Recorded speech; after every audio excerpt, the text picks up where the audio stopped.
Untamed is going to be untamed. It's going to be a little crazy. I want to talk to my people. I want to talk to my brothers and sisters. We can have grace and humility in how we interact with other people.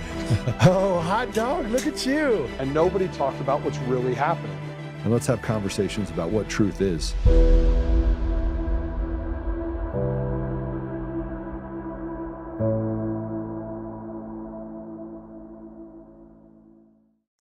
Do you believe votes were manipulated, changed electronically in favor of Joe Biden? And if so, how was it done? Well, I certainly do believe it, sir, because I saw it on TV on the crawls underneath television coverage of the election. At least two cases. One had about 12,000 votes that magically went from Trump to Biden. And another one about 20,000 votes. And both times, Trump's numbers decreased by exactly the number that Biden's increased.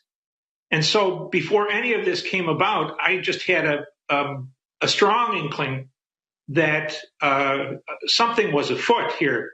And the more they suggest that the intelligence service, our intelligence service, were involved in it, I tend to think that there probably was a great deal of vote marking by people when they found out how many votes they needed to surpass Trump in places like Pennsylvania and Michigan. I think clearly the Dominion company, if nothing else, it's foreign interference in the American election. It's a Canadian company. And it was storing its records in Germany and Spain for some reason. Michael, who was behind this then? Certainly appeared to be part of the Central Intelligence Agency, using for their political operations overseas. They use servers and store materials and do other things. And the fact that the ones in Germany were held or grabbed by U.S. forces because they were CIA servers.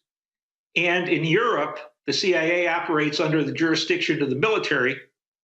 And so the military was responsible for seizing those with the help of the German authorities. And those servers are now in the hands of the FBI, which doesn't make me very comfortable, but at least they're in American hands.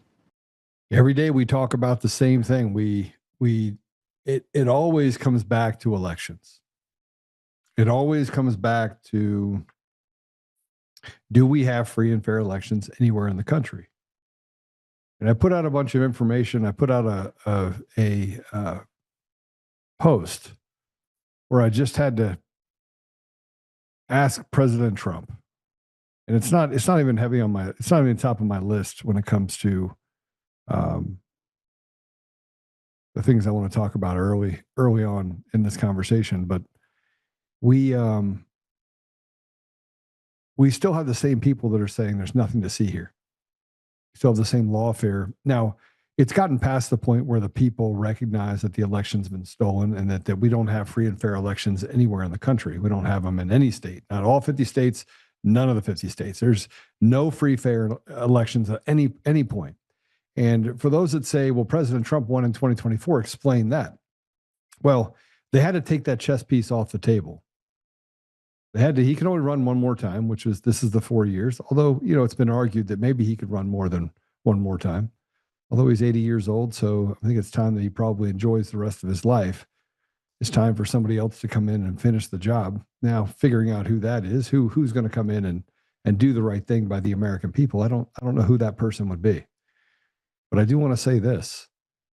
We all know, but you have this problem. You still have lawyers that run around parroting the same stuff. You have the Mark Eliases of the world. You have people that are inside of Dominion. You have people that work for the election systems or benefit from it, like people like Matt Crane in Colorado, whose wife worked for Dominion for over 18 years. Before it was Dominion, it was Sequoia. You have people like Eric Coomer, who made bold statements that don't worry about it, Trump's not going to win. Trump didn't win. And we saw what happened on November 3rd. And you put two and two together with his anti-Trump rhetoric, his anti-police rhetoric, anti-United States rhetoric, F the USA. And then you put that together with the posting of the Antifa manifesto and being on the Antifa call and having an affidavit they were able to get a couple days after they were trying to prove that, the call never occurred. But you have notes, and you have the notes that align with a call that they had, but they pinky swear on their side, radical left, from a guy, by the way, that is accused by over 50 children of piddling them. Yeah, I think as you look at the facts of the case, it becomes real easy to come to the conclusion that no, Eric was on it. But then I wanted to be able to get through all of that, and let's prove that Dominion can actually steal elections. In comes the audits, in comes the Tina Peters getting access to the machines up in Mesa County, the 3 reports, and finally the 4th report that was put out 2 years after. You have Mark Cook going out showing you how you can manipulate the systems. You had Jeff Lindbergh just before that showed you how you can manipulate the systems. You had the information that came out of Antrim with the ASOG report that said that the systems were designed to defraud the American people's voice. We've had Matt DePerno on here. We've had Patrick Byrne, who spent $100 million, done a video on how they stole the elections. We saw what happened in the runoff election in 2021, Jan 5, 2021. I largely predicted the outcome of that election. Largely is kind of a grayish term. I predicted the outcome of the 2021 runoff election for the Senate races, and two, Warnock being one of them. And I said exactly what would happen, what would have to happen. And I used their own system architecture in order to predict what vulnerabilities were in the system and how they were going to do it. How did I do that? How did I do that within a month and a half of an election that we had on November 3rd, 2020? I'm going to tell you that you can't do that unless you understand system architecture, you understand it well, and then you look at how the systems operate and what would be necessary in order to make sure that the election had a specific outcome. I subsequently went to go sit with Pompeo, because I was said on that Jan 6, you need to go meet with Pompeo, and John Eastman went and got on the stage at the Ellipsis and repeated all the things that I had told him about the system and how they were going to steal the election. And when he saw the election stolen, he was convinced. He's like, I 100% believe everything that you're telling me. As did everyone else that I talked to that I had no knowledge of or no conversations with previous to that. But over the last 6 years, we've been going back and forth and beating the drum and putting up with people on our side, like Joe Von Pulitzer, who says it's all the ballots. It's not the machines. It's not the machines, even though early on he said it was the machines.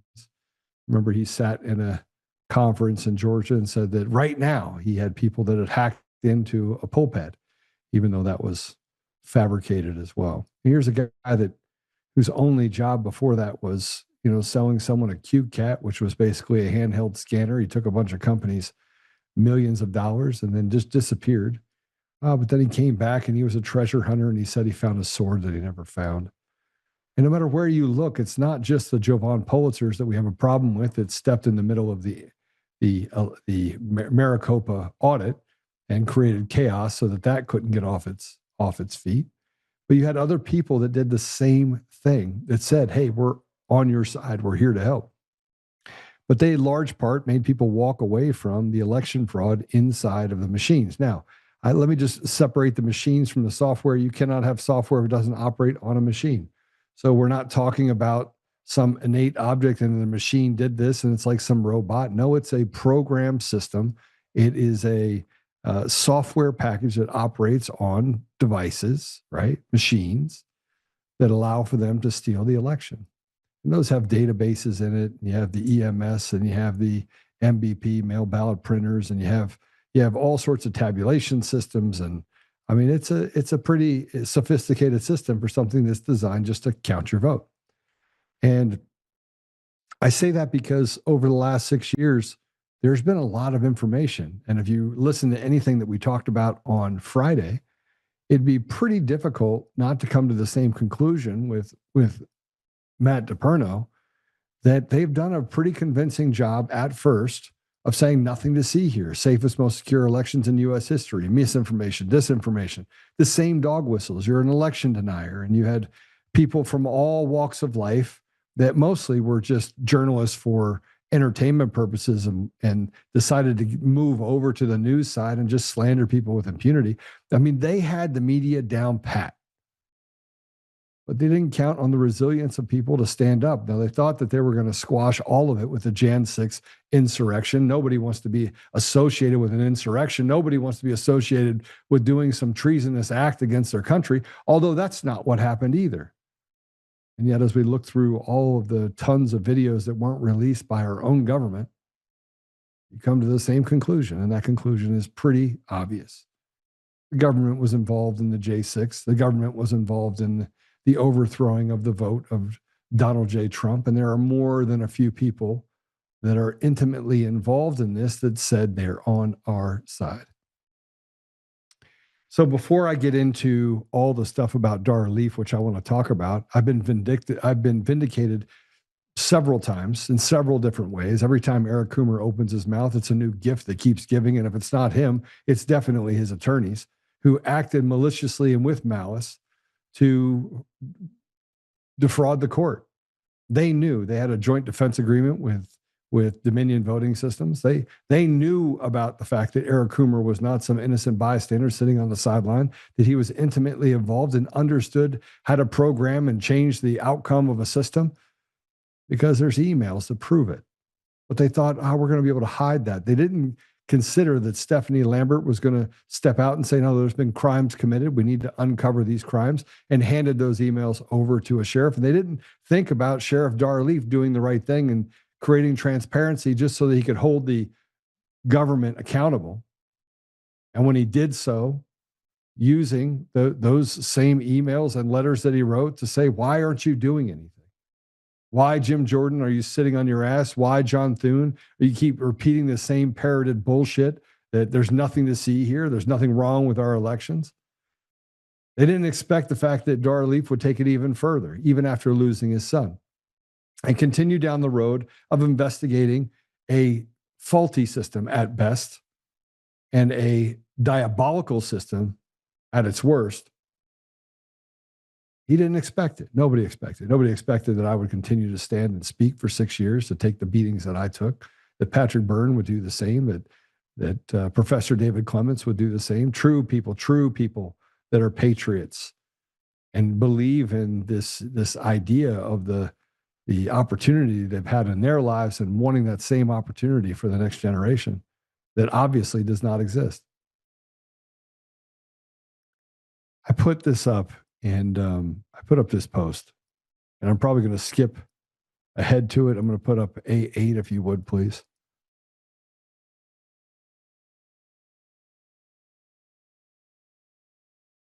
Since I'm being censored, I'm going to stop for a minute. I'm going to go ahead and reshare this on X. So just give me a second to reshare what we're talking about.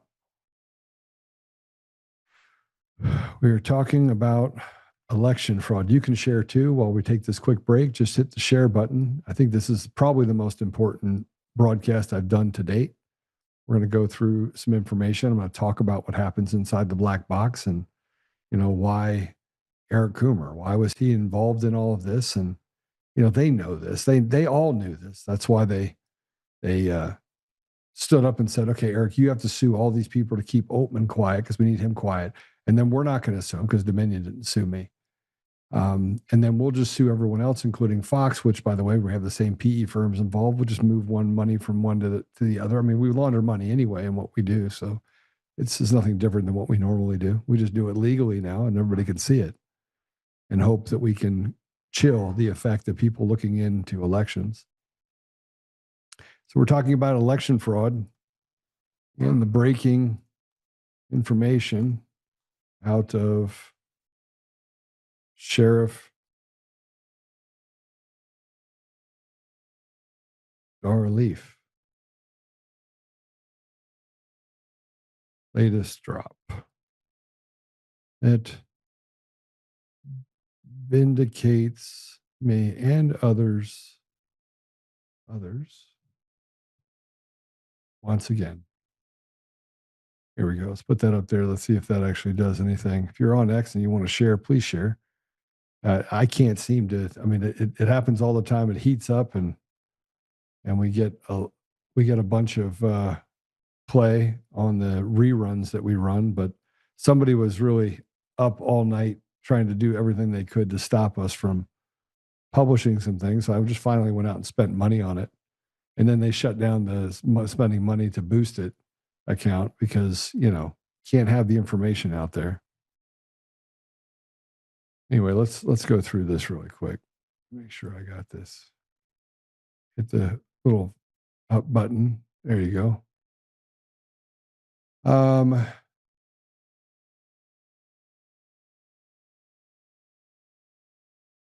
Tucker's interview today. Oh, I'll send some to Tucker. I don't think he's being truthful. Okay. So I said, wow, the cartel called themselves all back to the organized crime home base, it appears. Bill Barr, Mike Pompeo, and who could forget the former AG of Virginia, Jason Mayares, who personally stood in the way of the investigation of obvious massive election fraud. Pat Cipollone, White House counsel to President Trump, who stood in the way of the 2020 election investigation, and Patrick Philbin, an assistant under Cipollone in the first Trump administration. They all end up together, tied as partners, more like made men, purveyors of treason, traitors, and betrayers of the American people. People they consider the haves, as they consider the people the have-nots, or more appropriately, slaves. Do you wonder why an Epstein can exist and thrive raping children in broad daylight? Do you wonder how a Virginia Giuffre can be raped over and over again, left to fight alone for justice, only to give in to the demons of hopelessness and take her own life? These less than men, yet above the law, protected by judicial henchmen, devils. That is how. They mock the power that we have because as the people, we are not yet to understand that power. And after all, we ended slavery for a time. We ended segregation. We've ended wars, fought for the weak and vulnerable, and we many times stopped tyranny from finality. It's kind of the way we're at right now. Yet, as an example of the cons that they run for bringing up the misdeeds of our ancestors, like a scornful ex-wife brings up the real and sometimes made-up victimization, they want us to pay for it, not because it is legitimate, but because the stupid and talentless will see it as legitimate. Pandemonium and chaos, while they mock, laugh at, and stuff their faces as we fight over their created nonsense. There's opportunity in chaos, but not for the people. Only for the criminal cartels, the self-determined haves. Organized crime, that is what our country has become, a mockery of our nation's ethos, a mockery of all that God blessed us with and for. I will not play their game. I will not bow down to this evil, and neither should you. President Trump, I don't know who took your destiny from you. I don't know who took you off your path you were determined to walk and even promise, but it must stop. You cannot negotiate with evil, no matter the promise. Evil waits, evil plans, evil lies, evil consumes. Evil does not stop, nor can it make a pact with evil, because it will never, ever keep their word. Lies only get bigger, the gap between what is and what should have been, bigger and more obvious. You were not the only one, Mr. President. You cannot protect what is sacred to you if you do not destroy that which is degraded and destroyed what is sacred to the people. I think you know this. It's been said, wait, just wait. Q predicts it. It's 5D chess. At the last minute, Trump will save the nation. These are all things that they say we just should be patient for. Well, I think it's time you come through the front door, wreck it, Ralph, and do what only you can do. Finish it. No one is going to make it out of this life alive, and you're only a fool if you do not think this is God's final test for you. Or let these disloyal cartel made men make a fool out of you and take from you what was never theirs to take. And no, it's not complicated. Arrest them all, fire who you want, and turn chaos into your advantage. And watch as the good people help you finish the job. At least consider it. Pray about it. So this is accompanied by pictures. And we take the first picture. This is a law firm in downtown DC and called Torridon. And Torridon, you see the top left-hand picture, that is Bill Barr. Then you have Pat Cipollone, and then you have Patrick Philbin down there at the bottom. Let's go to the next page. And you have none other than, oh, there he is, Michael Pompeo. And then you have Jason Mayares.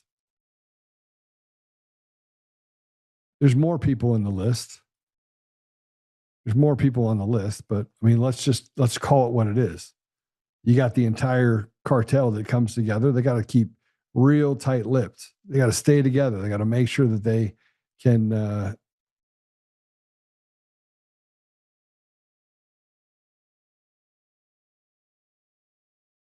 want to also say this. Maybe it's just a maybe they just did it not knowing what it is, but Toradon means a place of transference. So maybe it's because they like to launder money. I don't know. I can only infer what I don't know. Now I want to come back to Darleaf in 2020. And it's funny that Tucker Carlson would say that there is no proof that the election was stolen in 2020. I'll deal with that, Jeff. I'll send him a text message and saying, all right, when do you want to sit down? We can go through all of it if you want. The only reason he hasn't seen any proof of the 2020 is he's not looking for it. He's never sat down and walked through any of the detailed documents. And maybe it's time we give him that time where he can sit down and go through it. Like everything else, Tucker Carlson will come back to the dance. If he sees it as real and legitimate, and he can see it and go, holy cow, this can't, wow, where'd this, oh my gosh, he'll be fine. Let's talk about Darleaf's letter that he sent on, he dropped on Friday. This is pretty significant. This is a letter to President Trump at the White House. It says, Dear Honorable President Trump, I'm writing to inform you that I have evidence of an urgent security threat. Liberty Vote has concealed its employment of Venezuelans and the fact that past Dominion, Smartmatic, Sequoia employees and contractors are currently working for the company. Edmundo Rojas is one example. Mr. Rojas is from Caracas, Venezuela, and worked for Dominion Voting. Edmundo Rojas and others were permitted remote access to the U.S. election equipment by virtual machines, and the access went undetected by clerks across the country. The insider threat is not isolated to Edmund Rojas. I have evidence of other critical Dominion employees with remote access having transferred to Liberty. Thatcher will find proof of Dominion, and Eric Coomer's email reflected that he serendipitously accessed early voting results using a Win EDS server prior to pushing the result files to the official EMS. Eric Coomer coordinated the access during the November 2020 election with a network that included Ronald Morales and Serbian foreign nationals. I hear experts are promoting a patch and often measures to address vulnerabilities. Mr. President, you have an insider threat problem, and that patch cannot correct. Hey, take it down. For those of you that are just joining us, I want to be able to be as clear as possible when we start looking at these documents that we're about to talk about. And I used to just get really mad, but now I'm to that place where I can just taste blood. Blood's in the water. It's not my blood. But the more I get into the things that Eric Coomer has done, if he would have just kept his fat mouth shut, it never would have gotten to the point where I would have thought, nobody even knew who he was. I didn't know who he was. Had he not been on that call, had he not done that, I wouldn't look for him. And yeah, maybe someone would have gotten to the bottom of it. Probably someone wouldn't have predicted the outcome of the 2021 runoff race for the Senate runoff race. But I think it's all providence. I think at some point you got to call it what it is. It's providence. I mean, one thing led to another. It's kind of like I equate it to the Oklahoma City bombing, right? Timothy McVeigh. The way that they caught him was it was providence. He's driving down the street in an old car. They pull him over. Boom, they got their guy, right? It was a feeling, a gut feeling. To me, it wasn't a gut feeling. It was just being able to validate all the information we learned on November 3, 2020, and who was in charge and who was responsible for it. And the more we learned, the worse it got. Not just the character of Eric Coomer, who, man, couldn't have been, he couldn't have been, this guy couldn't have got a job working at McDonald's, couldn't have passed the background check to work at McDonald's. And yet he became the chief architect in 2005 and for 16 years stuck around and did some pretty crazy stuff inside the election systems. It's about truth. And the more we learn, the worse it gets for everyone. So I put something up. I had a video that I put up on Facebook. I've learned I can't put the same material up on every post. But here's some of the stuff that he puts up. Here's the letter from him. But then I have the next post. If you can put up the next one, I'll kind of walk through these with you. So this one goes through. There's 3 documents for it. I'm gonna have to put on my glasses for this one, aren't I?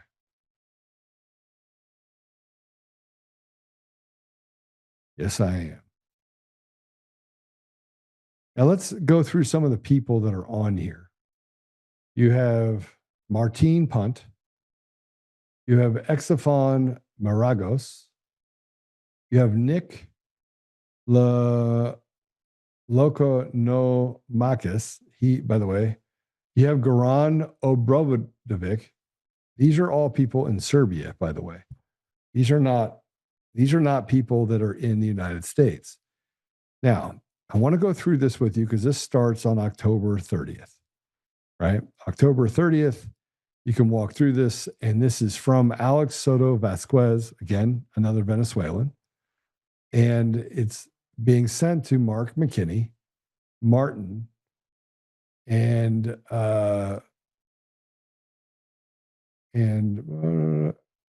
Zafan Marangos and Sheehan Smith.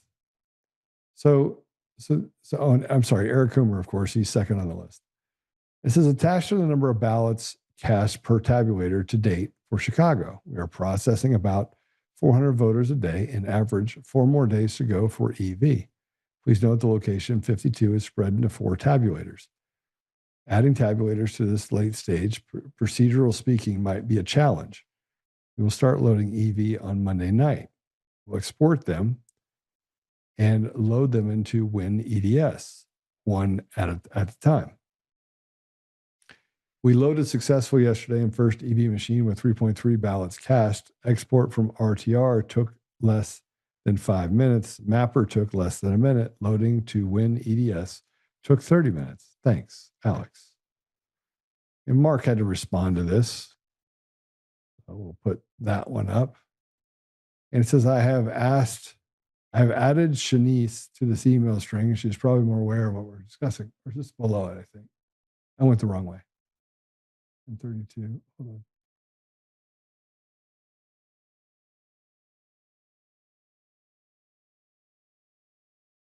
Yeah, but it's earlier on. So you have to go to the bottom one first, or at 9:28. So let's go the other direction. I'm sorry. As I was reading it, I was like, this doesn't make any sense. Let's go back the other way. So if you go to the 4th one, it's the 4th one. Yeah. Go back on that. This is Martine that sent it to Alex, Eric Coomer, and everyone else. Now, I want to start by saying this. This was 4 days before the election. 5 days before the election. So 5 days before the election, they're inside the system, and they are planning what they're going to do. Now, there's a couple reasons why this is problematic. One, they're planning out what they're about to do, and I want to point out as they go through and they're looking at the tabulators, okay? And you look at the emails on here, it says at Dominion Voting, at Dominion Voting, at Dominion Voting, at Dominion Voting, at Dominion Voting, at Dominion. Do you see anything in there that is like Illinois.gov? How about Chicago.illinois.gov? Anywhere in there? So as you start looking through these emails, what's going to become more evident, and I put them all up on my X post. I'm going to post them on every one of my other platforms, so you'll be able to see all of them, is that it was outside of the purview of the public. So this is a vendor. I'm just going to get to the nefarious nature of Dominion voting systems. Dominion controlled everything. They controlled everything. They controlled winners, losers, how the data was packaged, where it was sent. And the entire time they lied and said it was user error. It was somebody inside of the county that screwed things up. What this shows is a pattern of getting into the system, getting information, getting it out, and not communicating with or having any sort of public-facing scrutiny. None. There's zero. There's not one person when he goes through this. All right, so let me read this first part to you. We have performed testing on our non-clustered servers to see the performance of loading results from early voting tabulators with 12,000 cast ballots. We simulated 2 result files. One, worst case scenario, random activation code and random language loaded in 64 minutes. 2, better case scenario, random activation code, but all for one language loaded in 24 minutes. Scenario 2 seemed to be more likely based on the example results file we received. Most ballots in that result filed were English. Exporting the number one result file took 5 to 10 minutes on a development machine with a much slower, which was much slower than the server. So they exported the information onto another machine. Okay, got it. Exporting the number one result. Okay, all of this was done for number one result file at a time. We're going to simulate 59 EV result files, each with 12,000 ballots across, according to scenario number 2, and start loading in parallel tomorrow. Our recommendations are, he walks through load times. Now, the reason why this is important, I know this is watching paint dry. Not really something I want to do either. But it goes through and it talks about identifying, perhaps a good idea to identify which early vote tabulators have an extremely high turnout. Close the poll for these existing tabulators, replace cards with another logical tabulator created in EED, possibly create in Win EDS as well, and start loading the result because it might last some, I think it says time. It might last. What do you think about the potential procedure? So it goes back, and this Eric Coomer responds. Sorry, the recommendations are different from what we have been in discussion. What have been discussion? I don't know. I mean, kind of a weird English. Zen's idea, which I support, was to use load from directory. Okay. For the EV files directly from the server files are on the server. Client is on the server. This allows us to, you ready for this? Skip adjudication. This is important. This is important because we're going to talk about what happened in Mesa County. Automatic loading does not have a switch to skip. There are potentially more performance issues using load from directory than automated loading. With 50 or 52 EV sites, I really do not think replacing tabulators at this late stage is advisable or possible. Just replacing them. So then we have an email that came back from Mark. It says, hey, I'm adding in Shanice to the email string as I should probably be aware of what we are discussing. So let's go back to Shanice real quick. Make sure that I got this right. Shanice's email is Shanice, I might be saying it wrong, .smith@dominionvoting.com. Probably the salesperson or liaison, right? I agree with Eric's comments, but I want to add for information purposes, Chicago uses the results as many of results of as many of the EV tabulators as it can on Monday night, which is good. Cook always waits until the next morning. If possible, it would be good to see if Cook could bring these result cards downtown on Monday night so that we could be loaded. Best to get as much of this out of the way as possible. Second thought is normally we set batch size in Win EDS around 30 when loading EV. I think we should lower that to 5 to 10. Would not hurt the performance, but that much, which is not English. And since there aren't many EV machines, as the polls close on Tuesday, we can set the values higher through a figure around 50 to 75 should be sufficient. Okay, then that gets into what they were talking about before, which is attached to the number of ballots cast per tabulator. Okay, so here's the problem with this, and we'll go to the next set of emails as well. All these emails came out of Dominion Voting Systems case in Washington, D.C., Dominion v. Patrick Byrne. And the amount of information, this is not the most damning. And it's purposely, they're keeping the most damning because I've asked over and over and over again. I'm like, guys, this isn't the most damning. They're like, no. I'm like, give me the most damning. I want the most damning information out there. Like, we can't really do that just yet. I'm like, okay. And that's the information that I need. Now, I did not reach out to Sheriff Darley because he's in an investigation.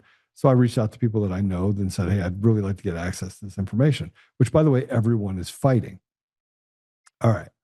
So then we go to the next set of emails. Now we're going to have to go all the way to the end on this one too. So that was on 1030. Now we have the 1031, right?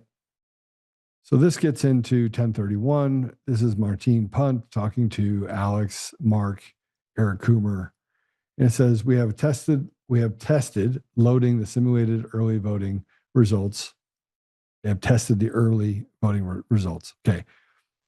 I need to, what's difficult here is that I'm going to go back and forth. The Mesa County report talked about a separate database on the MySQL database management software that was on the system for Dominion in Mesa County. And it had votes. And it showed how the votes were being switched in and out. And here you have the same thing that's kind of happening here. Not that we can see it happening, but they talked about test ballots, test votes. Well, you got to have where they come from and how did they end up in the election as a part of the 2020 election. So, which I'm trying to simplify this so that everyone can understand it. These emails, though, as you go into them, starts talking about.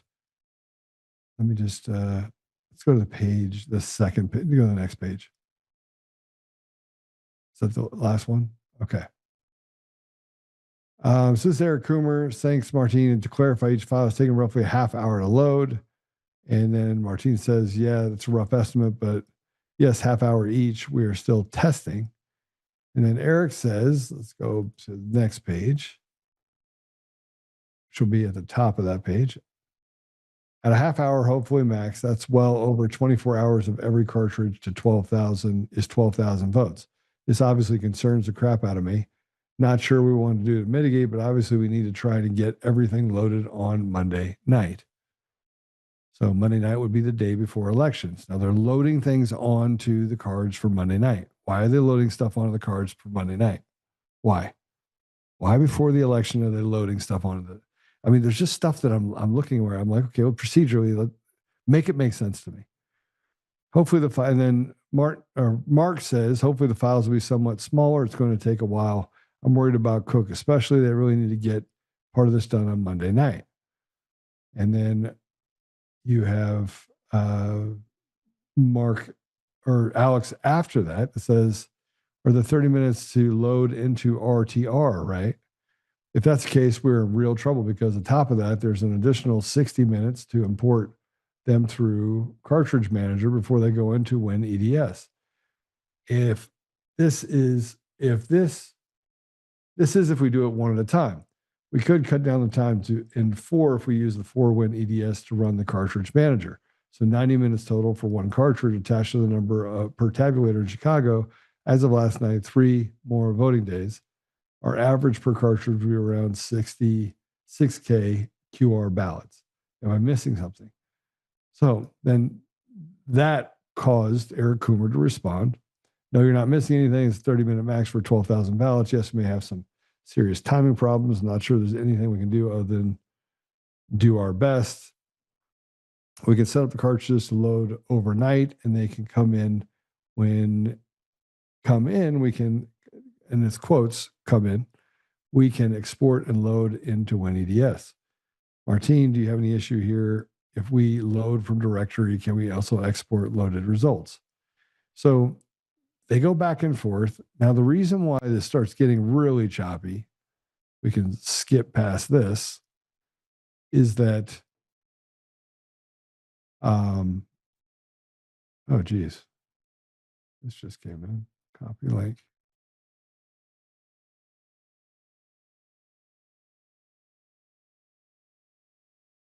Let me send this to you guys. So you have it. Sorry, everyone. It's got some more information that came in from DNI. Holty. This is dated the 29th of June. Okay, we'll come back to that. Don't put it up yet. All right. So I'm trying to explain to you as much as I possibly can about these emails. And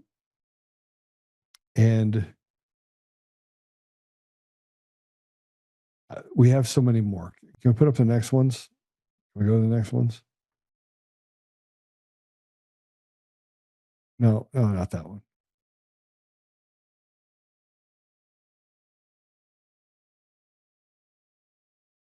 Here, I'm going to put it out. I'll put it out so you guys can read it.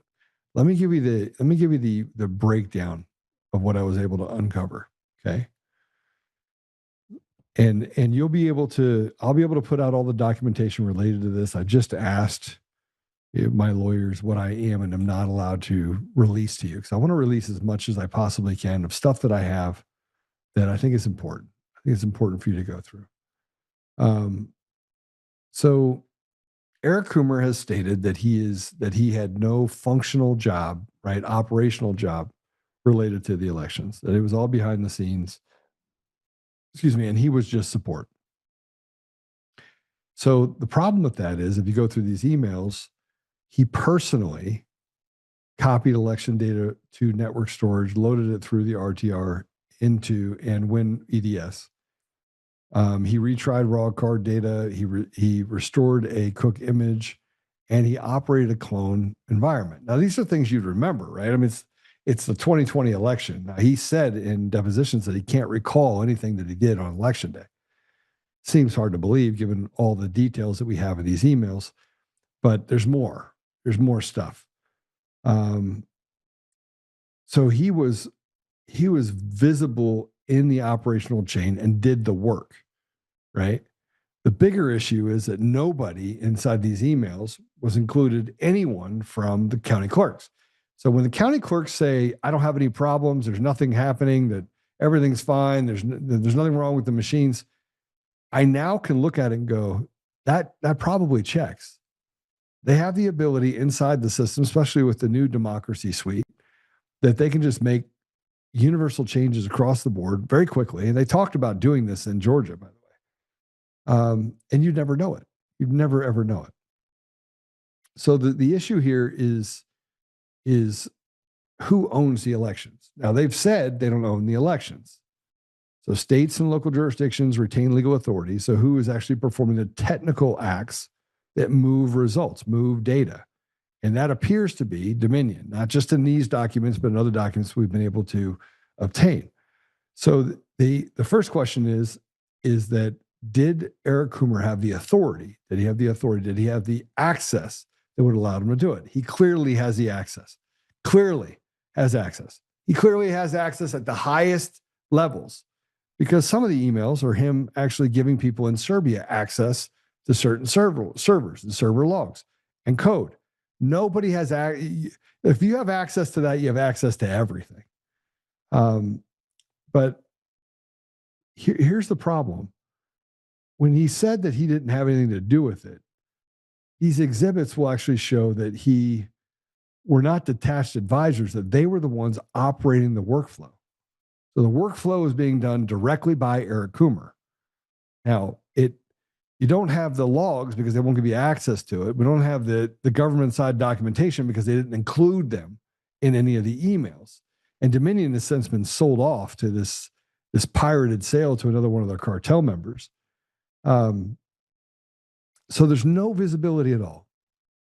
None. And the account failure, you couldn't get to, if you were to audit it, how could you get to the place where you could understand the information when the very people that are supposedly running the elections have no idea what's happening inside the system? While Eric Coomer's back there wrecking Ralphing, changing everything and making sure this card does this and putting it up here. And he's doing all the things. He's literally working inside the system. Now, you have to look at where it traces back to. It's not uncommon for the guy that was a chief architect starting in 2005 that built the systems. He was responsible for the entire platform to understand how to use it. Okay. But then he moved on, and a couple of years later became the VP of engineering. Then when it became Dominion in 2010, he became the VP of engineering. And then in 2013, he became the director of product strategy and security. He was in the role from the beginning, the genesis of a system that was built to defraud the American voter. Okay. And you could say whatever you want. This system is dog shit. It's worse than dog shit. Worse than this would be, you'd have to go back to the 16th century where you, I don't know, had to put in a jelly bean. I don't even know what could be worse than this. This system is not just fundamentally flawed. It was designed to be that way. If you're working on the election system the day before or 2 days before the election, your system is shit. It's not a real system. Like anyone can build a system that can withstand this scrutiny. Anyone. Any CMS system that's job is to count something would be relatively easy to do. Super easy. Even if you had 20,000 different ballot image types, it'd be super easy, especially today with AI, it'd be real easy. So let's talk about what an EDS is and what RTR is, right? So RTR is results tallying and reporting. It's a Dominion's election management application that was used to receive and process the results. So WinEDS is it's the legacy system that goes back to how Chicago loads, combines, tallies, and reports results on from the equipment. Okay. When you go through what Eric Coomer is talking about, he talks about the results cartridges, the NAS staging.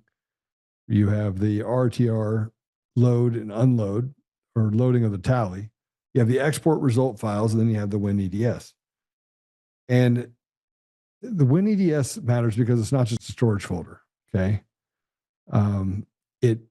When he calls out the loading, he identifies multiple EDS machines and treats the loading as a step required to get the early voting data into the city's result environment, which means that they're loading it somewhere else to then reload it and give the information. So it's not secure. At the worst case scenario, it's not secure.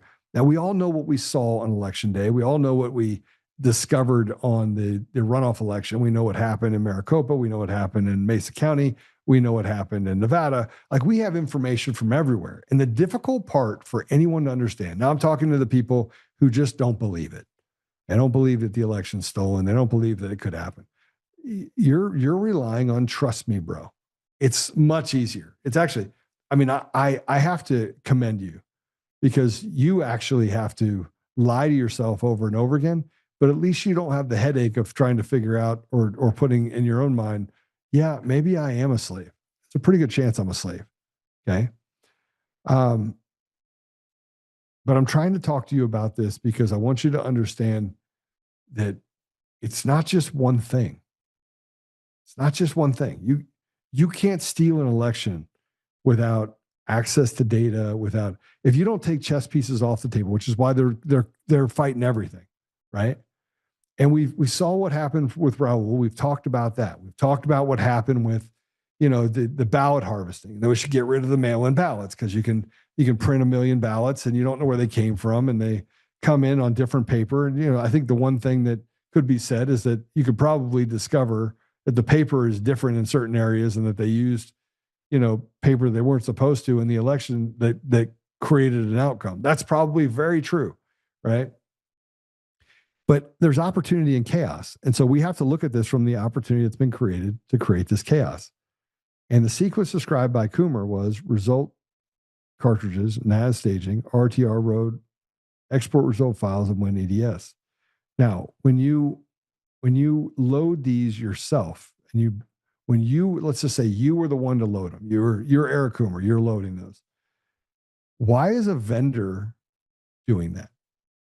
Why is a vendor doing that outside the purview of the city or the state? Where's that documented? I can tell you it's not in Chicago. It's not documented. So I just went and had to ask questions, and I did this a while back, but there is nothing that says that there was any communication between the two. None. Zero. So you have a system that doesn't work. It doesn't work days before. It doesn't work the day of. November 3rd, they're in there. Literally, you could look through some of the emails. They're literally on November 3rd, on election day. On election day. And this is what was said for Coomer's actions. Let me just go through it real quick. It's November 3rd at 12:01 a.m. Reports 6 actual cartridges, data copied from server workstations to the NAS. Manual loading into the RTR. Export when EDS loads. Says, I'm now trying to load the largest cartridge and about to start the remaining 47. Okay. 8:38 a.m. writes, when I bulk upload the remaining 47 cartridges last night, all at once, the process completed in 2 hours. Says 4 city cartridges will not load now. And he tried repeating start from scratch with the raw data card.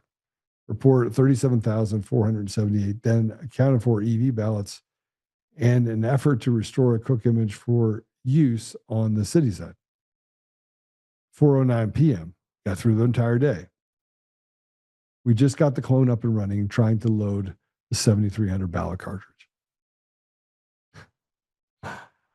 11:18 p.m. Now, the 11:18 is going to become a really familiar time. First cartridge loaded, 3 more to go. 11:18. Now, what do you think happened at 11 o'clock at night? Between 10 and midnight, the Edison Zero. And this is why I tell people you have to put all the information together. I'm actually reading a report that I've been drafting that kind of goes through, why use a NAS, why when EDS is such an important piece to this. When you have a network repository, you're putting something on a separate place. You didn't document it in any of it as to where that documented place was. And nobody knows where the NAS is. Where is it? Where's the documentation that shows that the information was then stored on a separate NAS? That's not a chain of custody. That's not transparency. That's I can do whatever the hell I want. You just have to trust the outcome. And here's a guy that said, don't worry about it. Trump's not going to win. I made effing sure of it. All right. If you made sure of it, tell me how in the world is someone supposed to believe you when you can't even tell the truth about what your part was on November 3rd, 2020? I mean, I'm not even talking about running into buildings. I'm not talking about any of this stuff being a skinhead or a racist or a whatever else you want to call it, right? Satanist, all that stuff is important. Radical leftists, anti-fight. But you can't even tell the basic truth about this and your involvement here. What happened between 8 a.m. and 4 p.m.? What happened between 4 p.m. and 11 p.m.? We don't know. We don't have some of those emails. Some of them we do. Some of them we do. We have some. So there's no oversight. And you can say, well, oversight doesn't necessarily mean that we have election fraud. Okay. This is the you don't get access to things. You have a guy that lies over and over and over again. Literally, I mean, just lies when the truth would be better. He's inside the system. You can't rely on the information because it has no chain of custody. You broke that. Any election in the world, it would be bunk and you'd have to redo it. But we're supposed to just trust that this is okay. And then there comes the thing that I find interesting. In the Fulton County Special Purpose Grand Jury, Eric Coomer testified, and that caused the August 2023 indictment of President Trump. Okay. Now he testified that he doesn't have access. He lied. So he lied here. Cook County, Illinois, Chicago knew nothing about it. He lied again when he said he didn't have access, which is not true. And that he was basically a water boy is basically what he said, which is not true. And then we have to talk about the other things that Eric Coomer did. And I'm trying to stay as benign as possible here because we have a couple things we're sending to the court, and we have a couple things we're going to send to the government so that they can have a heyday with some of this stuff, right? the fact that Darleaf put some of this stuff out, there's other stuff that he hasn't put out yet and that I don't have access to, but I have a pretty good idea what it is.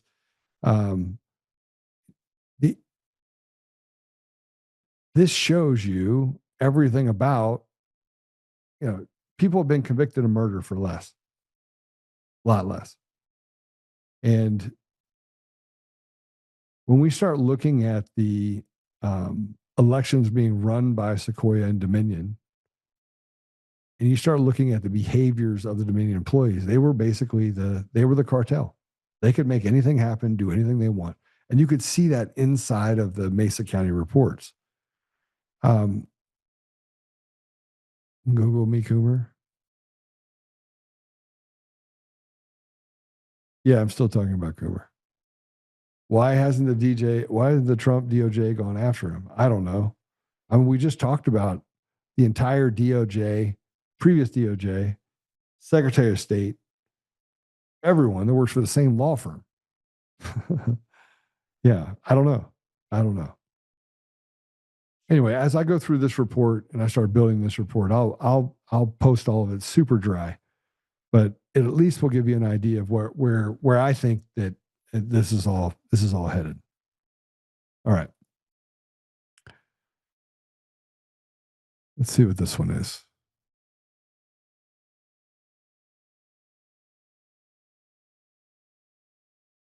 Okay. Those are I can skip through those. I don't need to pull those up. I need to put them into a file, and I put them into a file where I had 37 or 38 pieces where it was up there. There's 3 Mesa County reports. We'll post those as well. And guys, I need to post those Mesa County reports where we put them in our own depository. So if we can do that, that'd be great. Just download them and do that.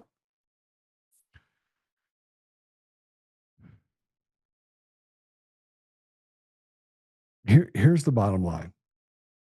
I keep going through all the stuff that we are dealing with right now. And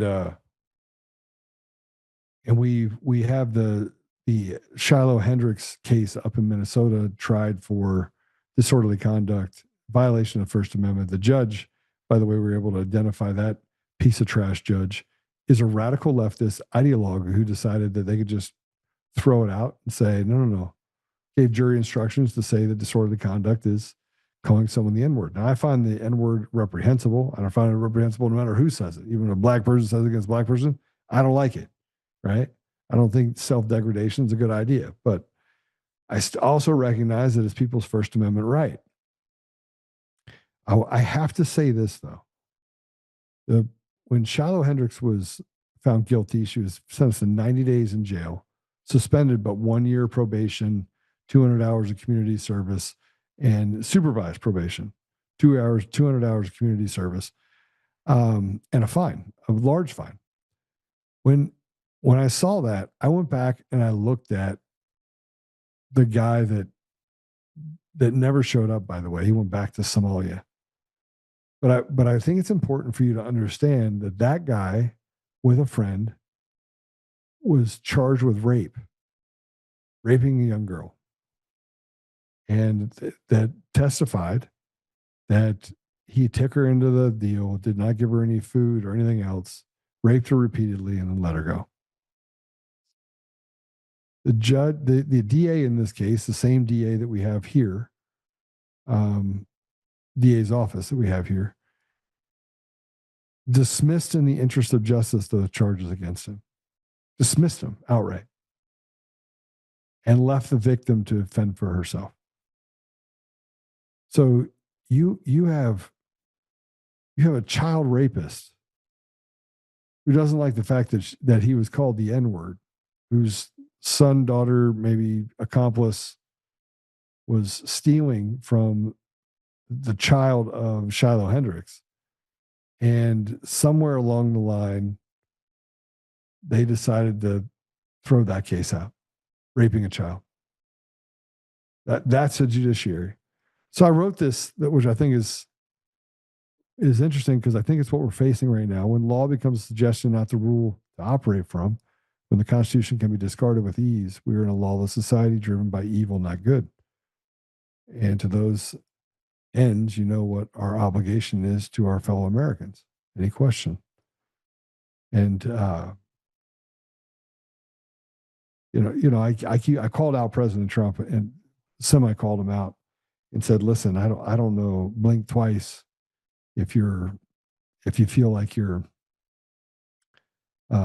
being held hostage." But I think we all can see it. We can all see that something's not right. I mean, nothing seems to be operating from a position of making sense. But we're in a lawless society now. We literally live in a lawless society. So in a lawless society, why pay taxes? Why do any of the things they tell us we have to do when they have dictated or created an environment that's untenable? It's impossible to live in. So something to consider. All right, we're going to take a commercial break. When we come back, we're going to talk about the DOJ. We're going to talk about laws that they keep putting in place and this march towards continued insanity while we sit on the sidelines and let it happen. We'll be right back.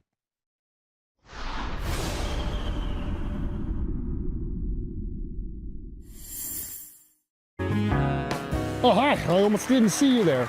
Welcome to DCF Buns, where you can find the freshest buns in town, if I do say so myself. Oh, our master bakers teach class every week. So whether you're new to baking or trying to improve your culinary skills, we got you covered. And we can help you bake the cake of your dreams. We'll even clean your cake if you want. And if you don't want to bake anything yourself, we have loads of fresh buns available in a variety of shapes and sizes. Check us out at dcfbuns.com to learn more. DCF Buns, we keep the buns hot and the deals hotter. Buns. In every thread, in every stitch, Honor-Bound USA weaves the fabric of the American spirit. It's not just apparel, it's a testament to God, family, and country. At Honor-Bound USA, we're a family of patriots who put our faith, family, and America first. When you visit our website, you'll find a line of products that embody our commitment to pray, stand, speak, and act. As the official site for the Untamed podcast, all of our products proclaim speaking the truth with courage. We also have the powerful documentary from Professor David Clements, Let My People Go. Identify yourself as one of the few who are willing to stand for what they believe in. Join the Honor-Bound USA family today. Wear it as a badge of honor, commitment to the values that shape us, and a pledge to the bright future we will build together. Because when you're honor-bound, you're not just wearing a brand, you're embodying a lifestyle.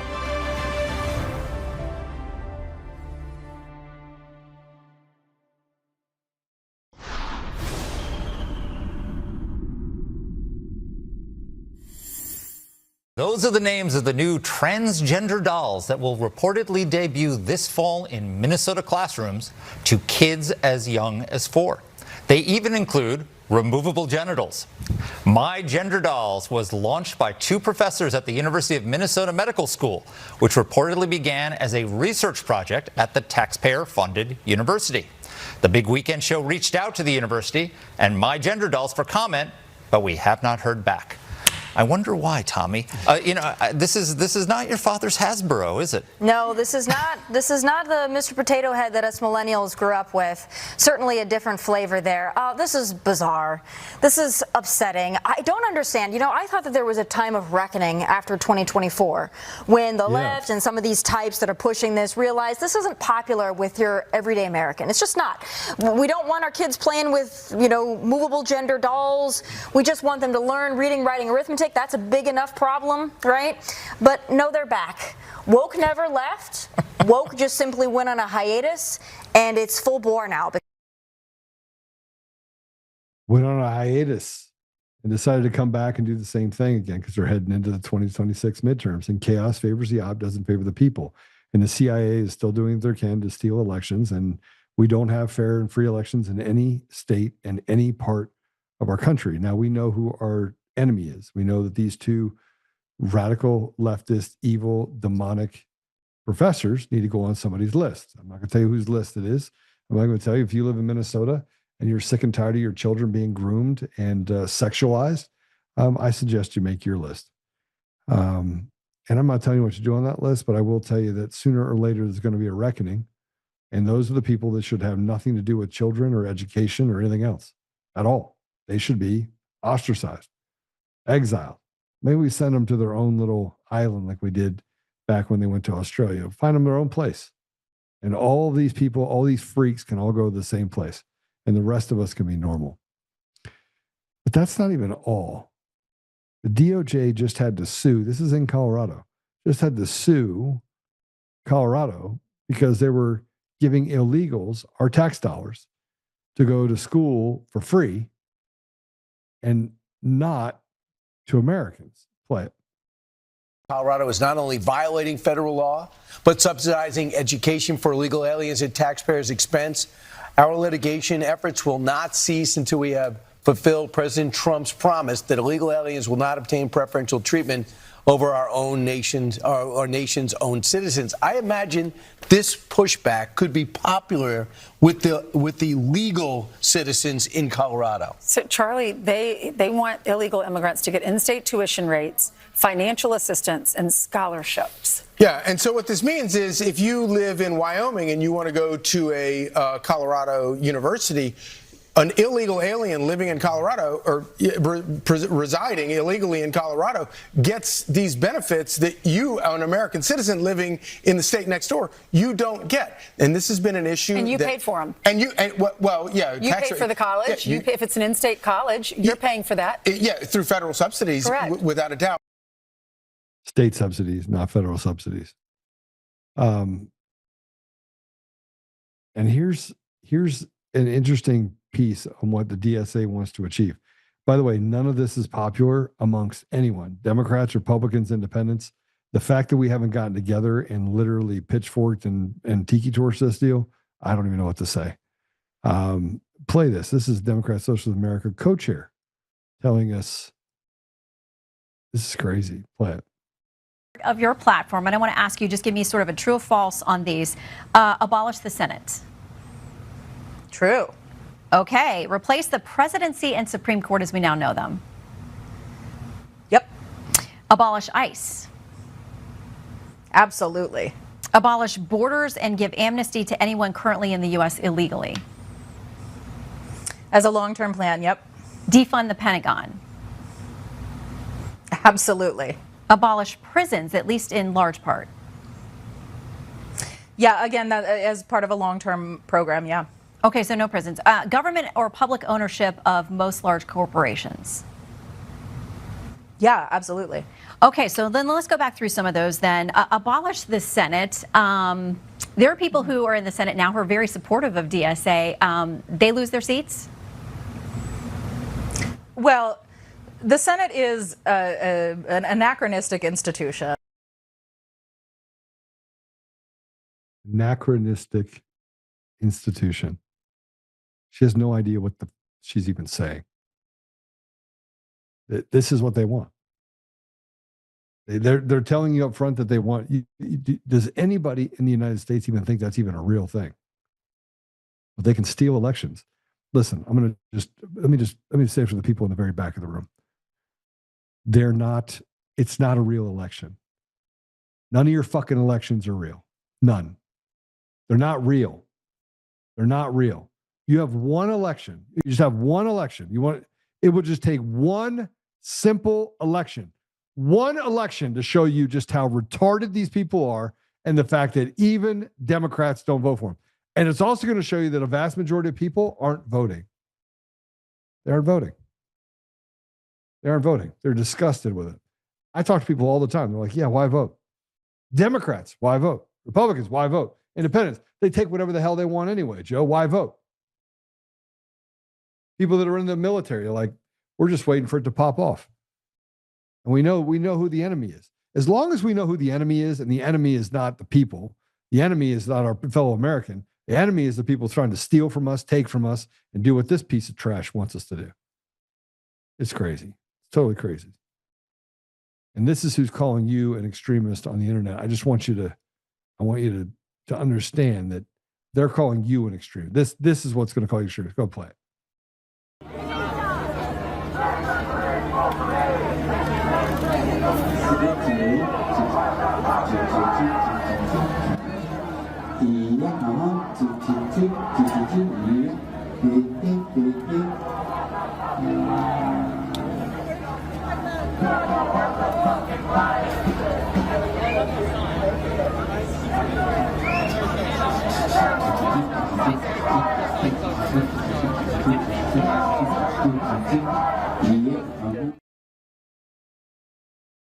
They're calling you an extremist. Makes perfect sense. President Trump was asked when he was boarding Air Force One today, when he got on Air Force One, about the SAVE Act and the fact that Republicans are leaving town. Play it. Senate on the SAVE Act. Why do you want the U.S. Senate to stay in town? Shouldn't they be out across the country campaigning? What a stupid question. Shouldn't they be out and be campaigning, though? What a stupid question. For Jennifer to ask such a stupid, she's a smart person. I knew her all the way back in the Iowa days when she said Trump's going to win. And boy, was she right. So listen, why do I want it? The SAVE Act has to be done. They shouldn't leave town. I'm not going to stop them from doing it, but they should get the SAVE Act done. If they don't get it done, it's going to be a very bad thing for the party. And frankly, you know, if you look at it, the SAVE Act is going to be voted against by all Democrats, just so we know. We have some Republicans that I will not comment on, a few of them, probably 4, that we probably won't get the vote. I'd like to comment on them, but I have too much sense to. I'd like to comment on them, but I have too much sense. Just think about that. Think about that. I mean, and then I want to show you this document, if you would. Can we put that document up? The document that I put in the thing is the post.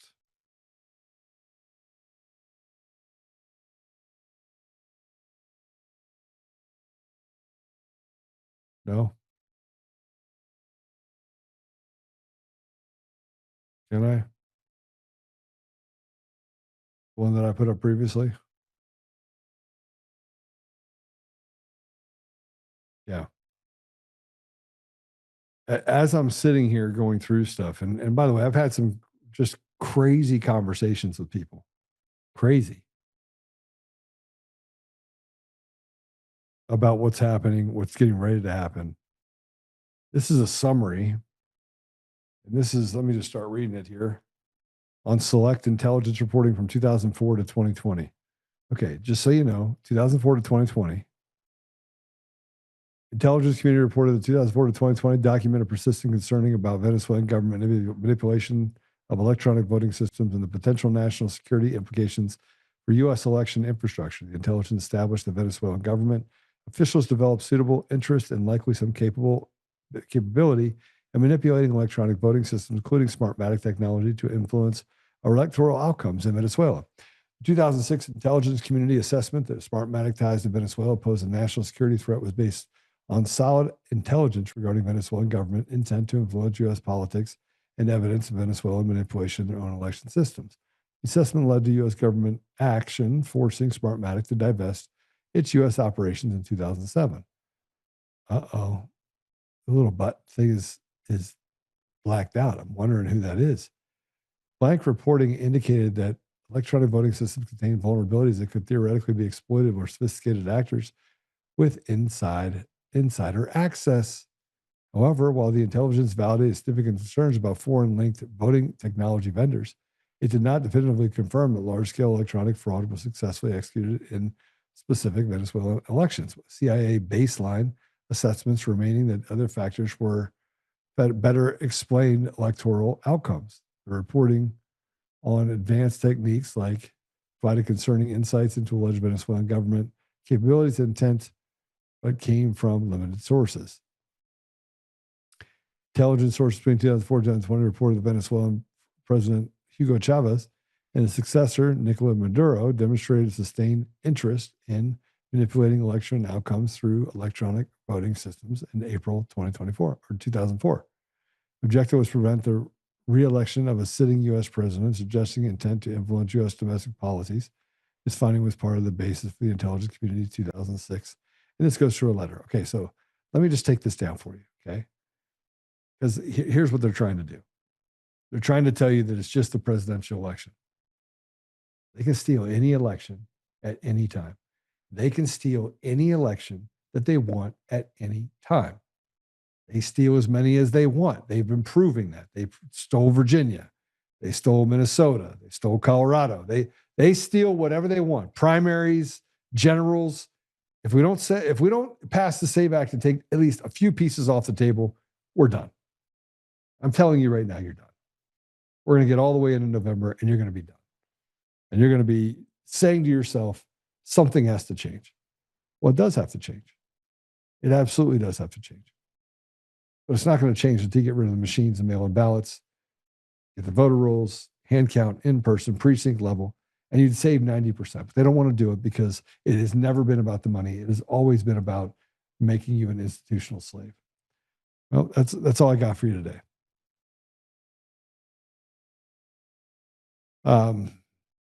Yeah.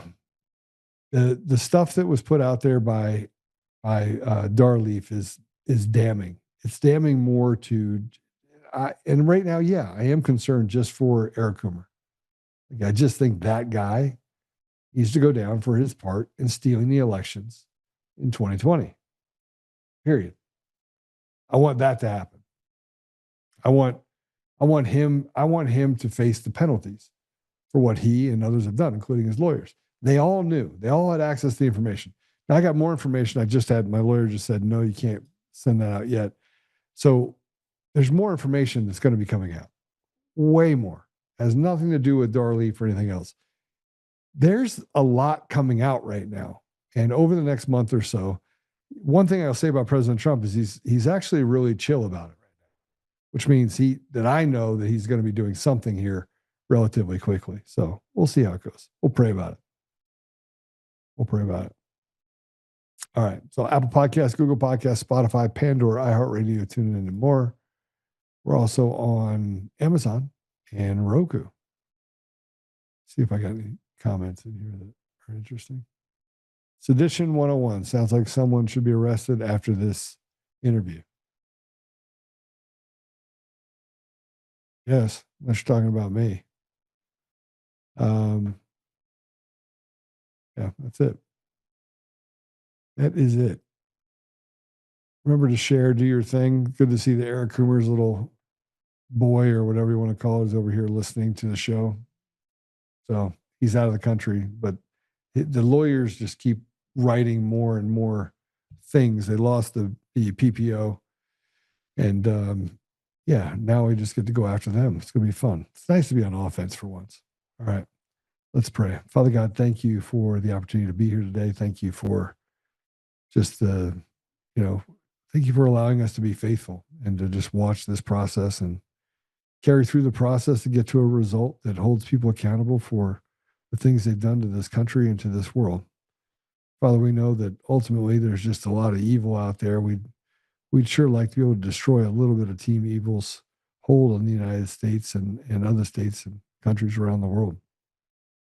Father, we ask you to give us the strength to stand and the wisdom to know when to act and when not to act.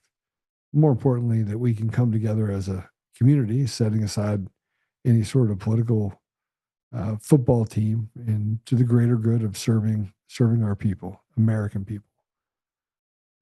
Father, we're grateful for to be born at a time such as this, and we're grateful for the time that we've been able to spend together, getting to know each other, and that this has brought in unlikely alliances and great friendships. And for that, I'm grateful.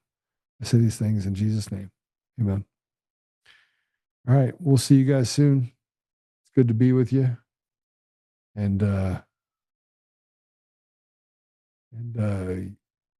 yeah. I do want to say this about Bukele. He says, if you don't impeach the corrupt judges, you cannot fix the country. They will form a cartel and block all reforms, protecting the systematic corruption that put them in their seats.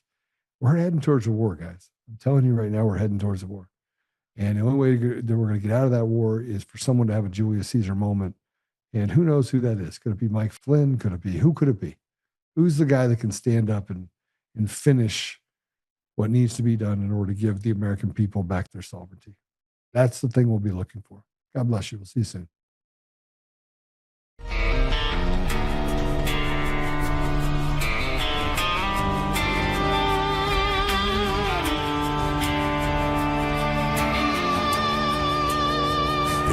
rise up untamed. In the heart of the fire where the wild ones roam, Joe Oltmann's calling, bringing truth back home. From conservative daily to this untamed fire, we shatter the silence, lifting spirits higher. No chains can hold us, no lies can prevail. Authentic and fearless on this rugged trail. Patriots gather under stars and stripes. Untamed nation, igniting the night. Untamed nation, let the truth roll out in this land of the free. Standing proud from sea to shining sea, we won't back down. Catch the fire, wear the crown. Untamed nation, it's our battle song, motivating hearts where the brave belong. Yeah, untamed and wild, forever strong. Play it again all night long.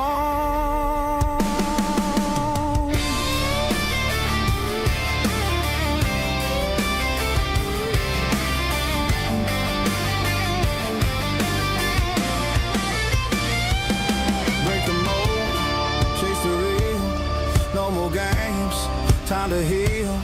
Joe's voice leads the untamed crew. Truth matters through and through.